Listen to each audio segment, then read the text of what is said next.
So you went to Canfield, you went to YSU, graduated. Yes. When did you go to the Marines and the reserves? I went to... Right out of high school? No, I went actually after college. Okay. I graduated. I got through my bachelor's degree in a couple of years. I really applied myself, and it was one of those things that the Marine Corps was something I wanted to do. I do feel it made a tremendous difference in my life and my ability as a man and as a police officer. And it's one of those things where we ask ourselves, what do I want to do? And when you're young, my aspirations range between law enforcement, the military, maybe a military officer, which was my rationale. I thought, well, you have the bachelor's degree now.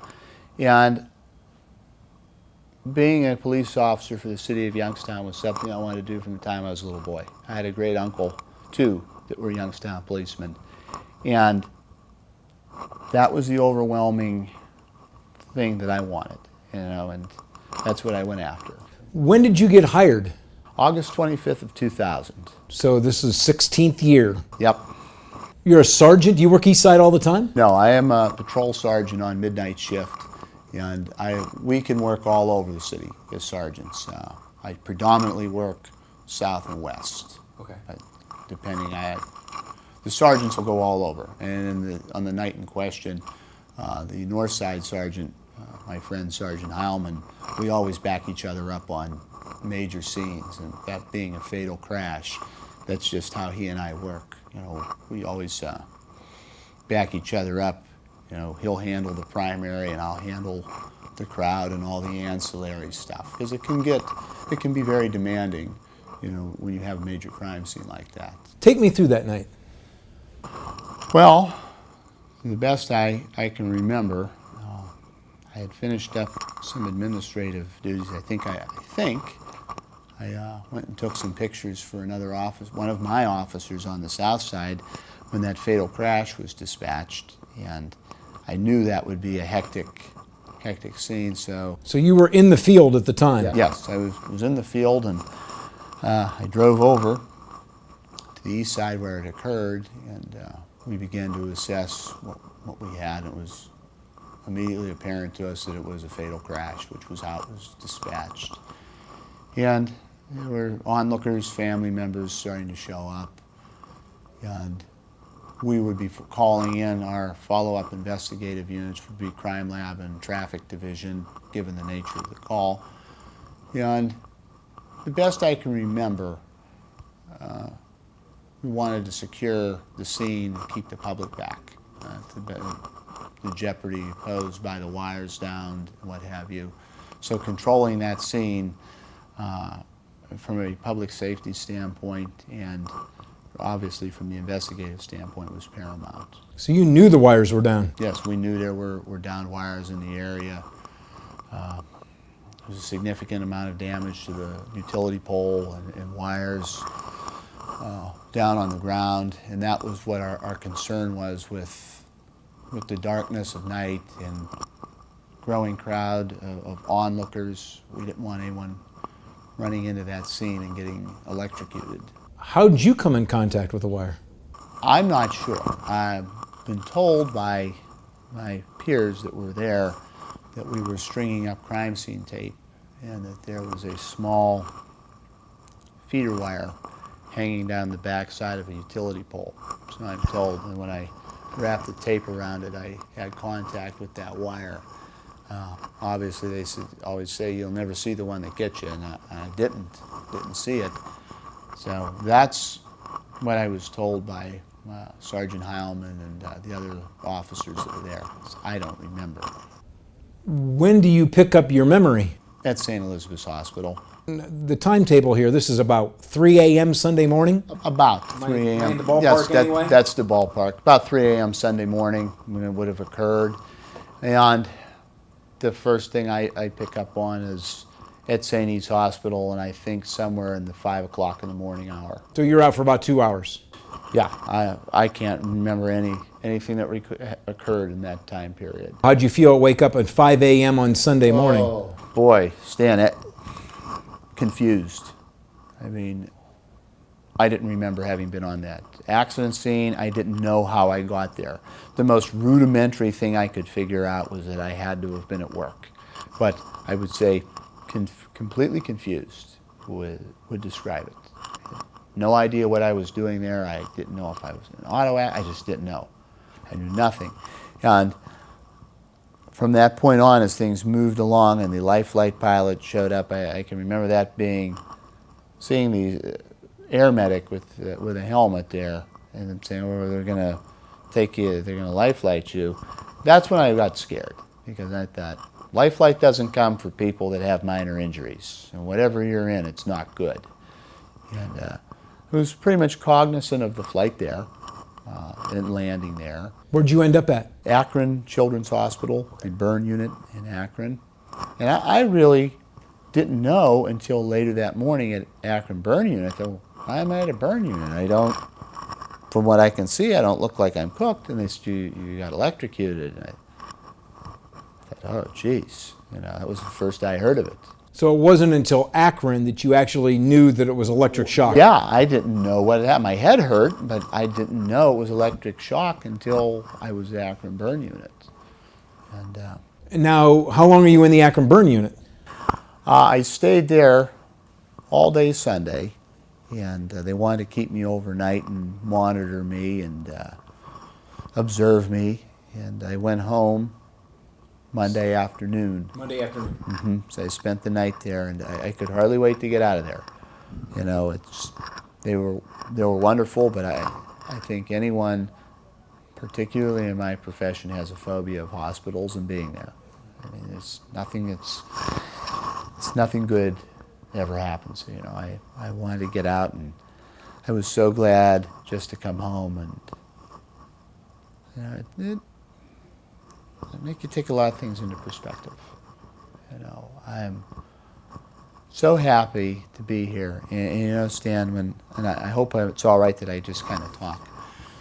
When Chief Lees told me that you had contacted him and asked him if I'd be interested in an interview, I thought, well, what would they want to talk to me for? I mean, I'm just a cop at work, and I had an accident.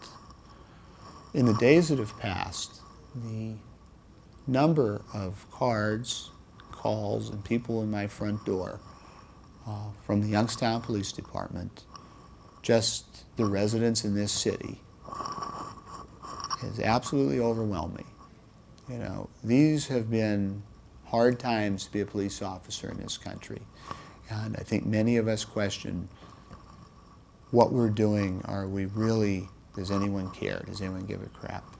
And the overwhelming support that I have received and well wishes from members of this community and my police department and the mayor and the chief absolutely blew me away.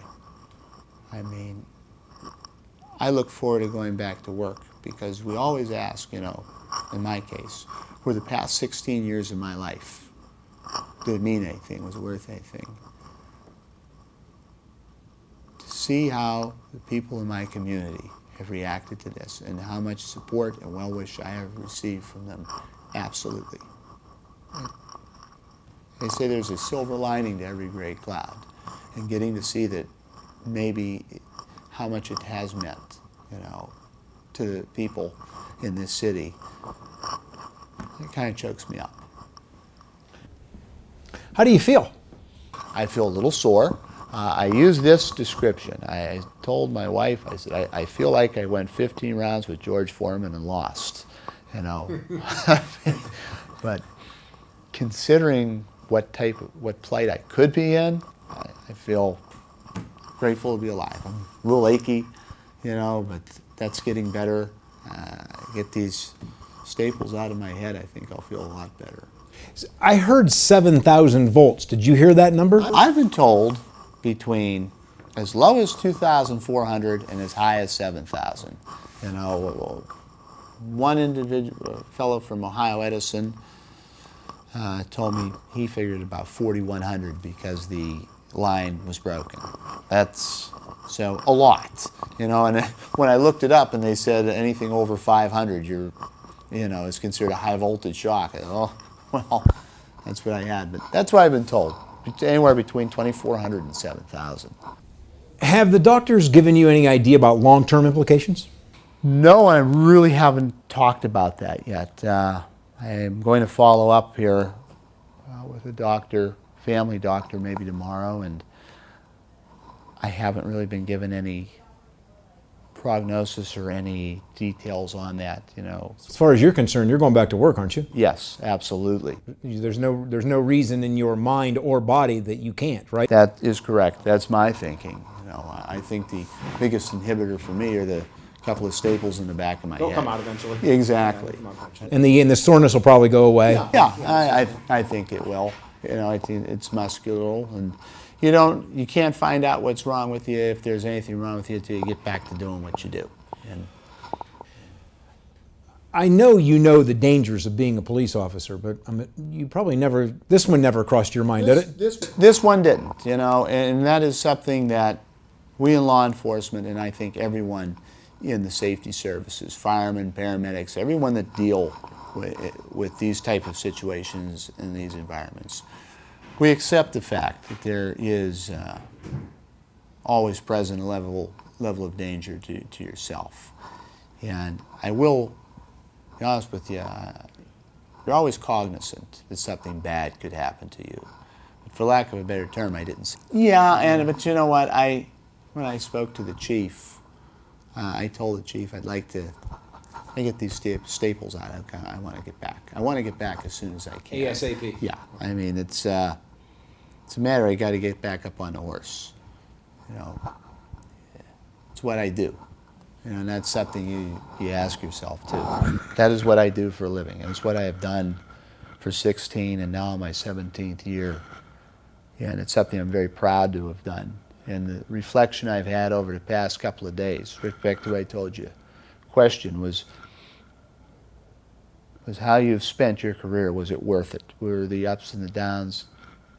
They are. It's been very fulfilling to me. The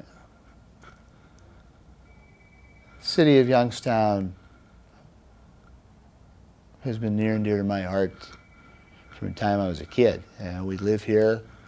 I've served this department for 16 years, and I plan to continue doing so. And it's the place you call home is usually the most important. And I don't know.